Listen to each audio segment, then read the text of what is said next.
이란 전쟁 3주 만에 브렌트유가 사전 수진 대비 50% 급등해 배럴당 119달러를 찍었고, 이 단일 공급 충격이 전 세계 중앙은행의 금리 경로를 재설정했다. 미 연준은 3.5%에서 3.75%에서 동결을 유지했으나 시장은 10월까지 인상 확률을 40%로 반영했고, RBA는 이미 25bp를 인상해 4.1%로 올렸다. 에너지 비용이 인플레이션의 새 천장을 높이자 전통적 안전자산 논리가 역전됐다.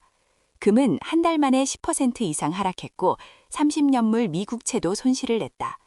ASX 200은 3주 연속 하락하며 고점 대비 7%를 반납했다. 호르무즈 봉쇄와 유가 급등. 호르무즈 해협은 세계 원유 LNG 흐름의 20%를 담당하는 단일 병목이다. 2월 28일 미국 이스라엘의 이란 타격으로 사실상 봉쇄가 시작됐고, 이란이 카타르 라스라판 LNG 단지와 쿠웨이트 미나 아라흐마디 정유시설을 보복 타격하면서 공급 차질이 중동 전역으로 확산됐다. 카타르 에너지 CEO는 라스라판 세출 능력이 향후 3에서 5년간 17% 감소할 수 있다고 밝혔다. WTI는 97달러, 브렌트는 최고 119달러까지 치솟았으며 유럽 천연가스 가격은 단일 세션에서 30% 급등했다. 이란이 IRGC 승인 경로를 통해 중국, 인도, 이라크의 선별적 통항을 허용하면서 이란은 수익을 유지하는 동시에 글로벌 공급은 제한된 상태다. 이 구조적 봉쇄가 유가의 빠른 정상화를 어렵게 만드는 핵심 변수다. 중앙은행 긴축 전환. 에너지 충격의 직접적 결과로 통화정책 경로가 재정렬됐다.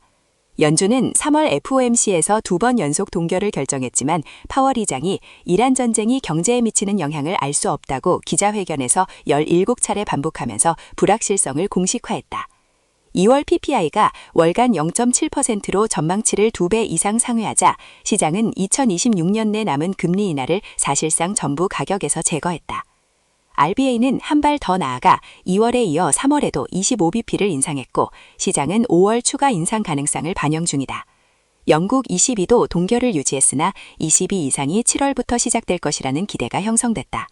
골드만삭스는 스태그플레이션 확률을 35%로 제시했고 야드니 리서치도 동일한 수치를 내놨다.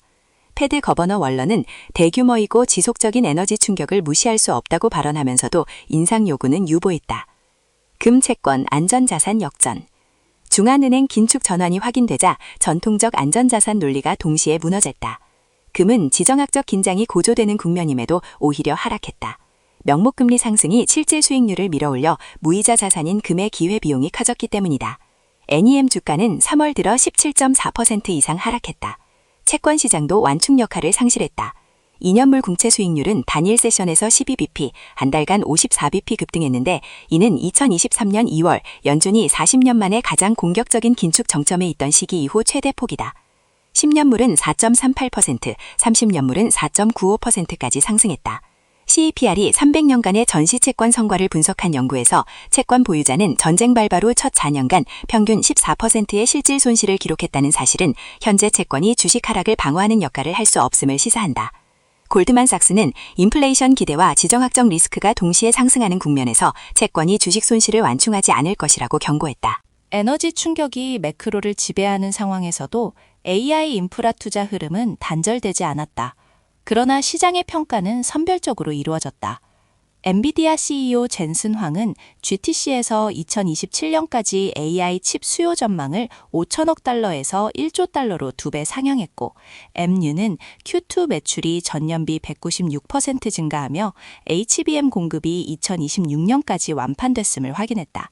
그러나 엔비디아 주가는 시가총액 4.45조 달러가 추가 비대칭 상승 여력을 제한한다는 TD 카원의 지적 속에 보합권에 머물렀고, MU는 실적 발표 직후 4% 하락했다. 메타는 네비어스와 270억 달러 AI 인프라 계약을 체결했지만 설비 투자 급증으로 영업 마진이 48%에서 34%로 압축될 전망이며 최대 20% 인력 감축 보도가 이어졌다. AI 데이터 센터의 전력 수요가 높은 유가와 맞물려 파월이 AI가 중립금리를 높이는 수요층 요인이라고 언급한 것은 에너지 충격과 AI 투자 과열이 단순 충첩이 아니라 인플레이션을 동시에 가압하는 구조임을 시사한다. 호주 에너지 위기와 ASX. 이번 절은 글로벌 에너지 충격이 호주 시장 내부에서 어떤 경로로 전달됐는지를 다룬다.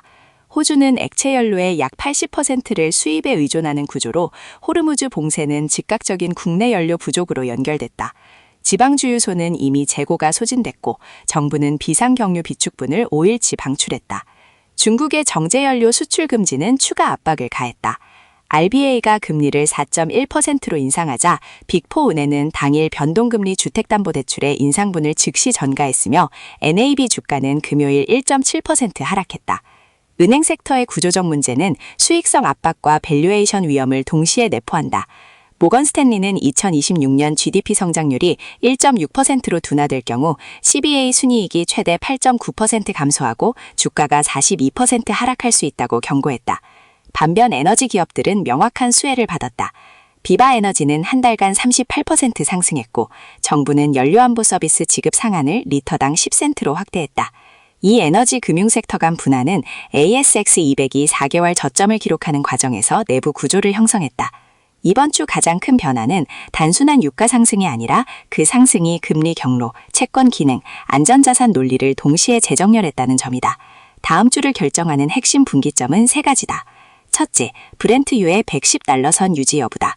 만약 이 수준이 유지된다면 페드 인상 확률은 현재 40%에서 추가 상승하고 시장이 반영 중인 2026년 한 번의 인하마저 소멸할 가능성이 있다. 반대로 호르무즈에서 제한적이나마 통항이 재개되는 신호가 나온다면 단기 쇼커버링과 함께 기술주의 빠른 반등이 가능하다. 벨포터가 언급한 바와 같이 현재 쇼 포지션은 2022년 약세장 이후 최고 수준이다. 둘째, 4월 호주 인플레이션 데이터다. 현재 모델링은 인플레이션이 중간 높은 4%대에서 최고 5%까지 도달할 수 있다고 제시하고 있다. 5%를 상향 돌파하는 수치가 나올 경우 RBA의 5월 4.35% 인상은 기정사실화되고 CBA를 포함한 은행주 밸류에이션은 모건 스탠리 경고 시나리오에 진입한다. 셋째, 중국의 정제연료 수출 금지 지속기간이다.